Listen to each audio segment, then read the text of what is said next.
في قرية صغيرة كان في بيت قديم مهجور حكوا عنه أساطير كتير. كان أصحاب البيت سابوا كل حاجة فيه لحد ما مر عليه سنين. الناس كانوا خايفين يقربوا منه عشان كانوا بيقولوا إنه في روح شريرة ساكنة جواه. لكن كان في واحد اسمه علي، شاب جريء وفضولي، قرر إنه يدخل البيت ويشوف إيه اللي فيه. جوه البيت كان فيه كل حاجة مكانها زي ما هي، الأثاث مغطى بالغبار والسقف بيصرخ من العواصف. لكن كان في حاجة لفتت انتباهه، وهي ساعة كبيرة معلقة على الحائط. الغريب في الساعة إنها كانت متوقفة عند 3:07، وكأن الوقت متجمد فيها. علي حس بشيء غريب، لكن فضوله خلاه يقرب أكتر. وهو بيحاول يلمس الساعة سمع صوت همسات جاية من بعيد. كان الصوت زي نداء غريب. قلبه بدأ يخفق، لكن قرر يكمل. لما لمس الساعة حس بشيء زي الكهرباء بيمر في إيده. فجأة الدنيا اتغيرت، اتملت بالضباب وكل حاجة بقت مظلمة. علي حاول يخرج، لكن الباب اتقفل لوحده، وبص للساعة لقاه بيعدي الثواني بشكل سريع، كأنها بتحسب له حاجة.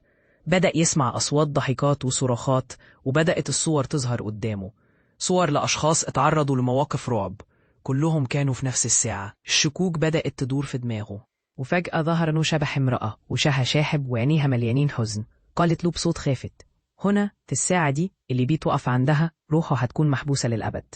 علي اتجمد من الخوف، لكن فكر إن هو لو قدر يلمس الساعة تاني ممكن يقدر يهرب. بسرعة ركض ناحية الساعة، لكن كل خطوة كانت كأنها بتشدها لورا. الصوت زاد والضحكات بقت تصرخ في ودنه. حاول بكل قوته إنه يوصل، ولما قرب حس بواحد بيشده من رجله. بص لورا لقي الشبح اللي شافه وكان بيحاول يمنعه. علي أكد يصرخ، لكن الصوت كان مختفي. وبسرعة لمست إيده الساعة، لمستها وفجأة كل حاجة اتغيرت تاني. الدنيا بقت مضيئة والأصوات اختفت. كان واقف برا البيت، كل حاجة عادية، لكن الساعة كانت معاه. ساعته الشخصية كانت ماشية، بس الساعة اللي في البيت لسه متوقفة عند 3:07. رجع علي للقرية ورجع لحياته، بس كل ما يبص للساعة يتذكر اللي حصل. وكل ليلة لما ينام يحس بشيء غريب، كأن الروح اللي في البيت بتحاول تتواصل معاه. ساعات كان يحس إنها عايزة تنتقم، وساعات كان يحس إنها بس عايزة حد يسمع حكايتها. بعد فترة سمع عنه واحد من أهل القرية إنه في حد اختفى في نفس البيت. قلبه اتقل ورجعت له ذكريات الساعات اللي عاشها في البيت المهجور. قرر إنه لازم يروح يسأل عن القصة، يمكن يعرف عن الروح اللي اتعذبت في الزمن.